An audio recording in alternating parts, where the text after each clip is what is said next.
भारत और रशिया की इस पार्टनरशिप को 25 साल पूरे हो चुके हैं और इस बार दोनों देशों के बीच 25 डील्स होने वाली है, जिसमें सबसे ज्यादा चर्चा मिसाइल्स की हो रही है। S-400 डिफेंस सिस्टम के लिए 280 मिसाइल्स खरीदी जाएंगी। भारत नई मिसाइल्स खरीद रहा है क्योंकि ऑपरेशन सिंदूर के दौरान S-400 ने पाकिस्तान के हवाई हमलों को नष्ट करने के लिए काफी मिसाइल्स का इस्तेमाल किया था और दोनों देशों के बीच हाइपरसोनिक मिसाइल्स के लिए भी बात हो सकती है, जिनकी रफ्तार 6000 किलोमीटर प्रति घंटा से ज्यादा होती है और दुश्मन के लिए ऐसी मिसाइल्स को रोकना लगभग असंभव होता है।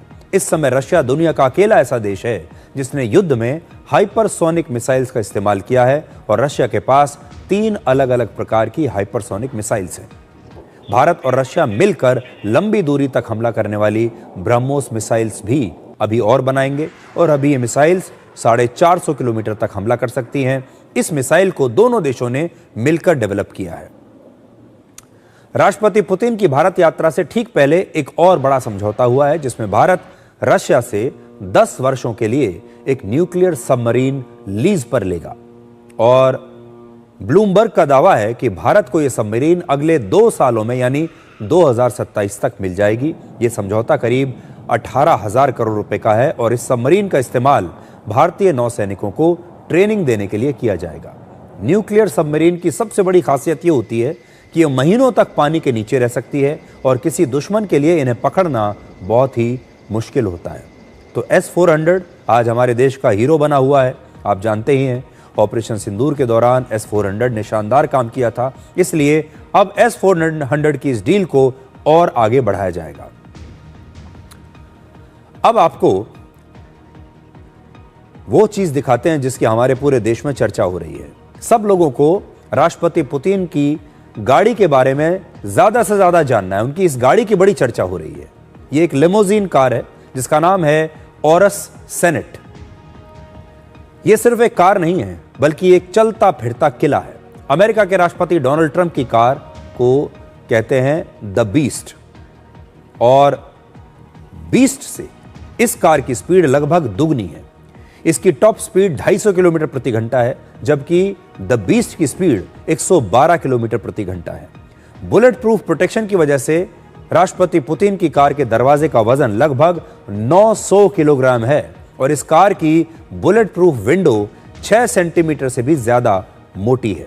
इसमें एक स्पेशल एयर कंप्रेशन सिस्टम लगा है जो केमिकल अटैक होने की स्थिति में जहरीली गैस को भी कार के केबिन में दाखिल नहीं होने देता और इसके बुलेट प्रूफ टायर्स भी बहुत खास बताए जाते हैं, जो अगर पंक्चर भी हो जाएं तब भी ये कार 80 किलोमीटर प्रति घंटा की रफ्तार से दौड़ सकती है।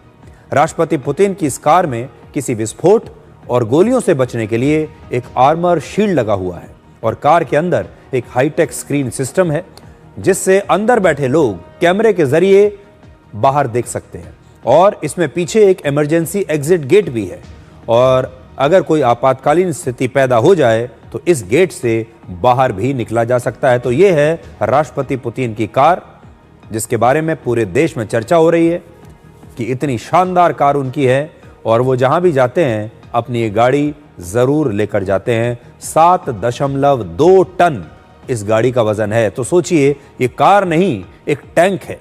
आप ये कह सकते हैं कि ये जो गाड़ी है ये कार की शेप में एक टैंक है। राष्ट्रपति पुतिन की जो सिक्योरिटी है, उनके जो बॉडीगार्ड्स हैं, उनके बारे में भी बहुत सारे लोग, हमारे दर्शक, जानना चाहते हैं। उनके जो बॉडीगार्ड्स हैं वो बड़े खास हैं, बड़े स्पेशल हैं। उन्हें सिर्फ 35 साल की उम्र में रिटायर कर दिया जाता है और उसके बाद उन्हें अपना पूरा जीवन सीक्रेट तरीके से बिताना होता है, यानी इसके बाद वो कोई और काम नहीं कर सकते। उन्हें आजीवन एक ही काम करना होता है।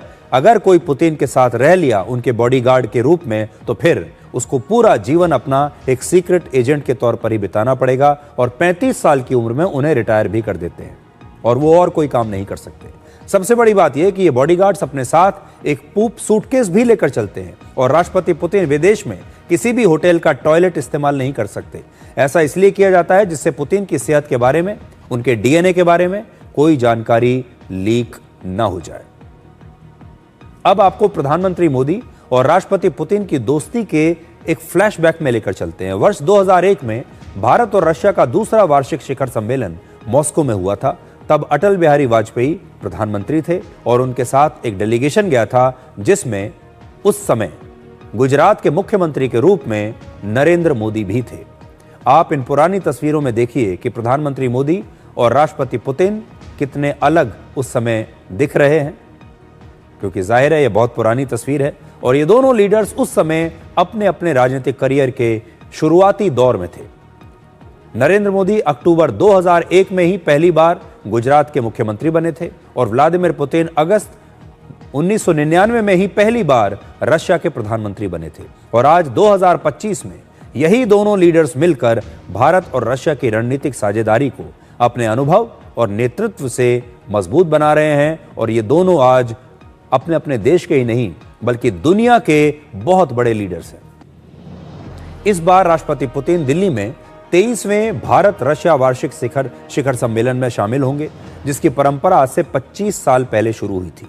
वर्ष 2000 में पुतिन बतौर राष्ट्रपति पहली बार भारत आए थे और तब भारत और रशिया के बीच एक स्ट्रेटेजिक पार्टनरशिप यानी रणनीतिक साझेदारी पर हस्ताक्षर हुए थे।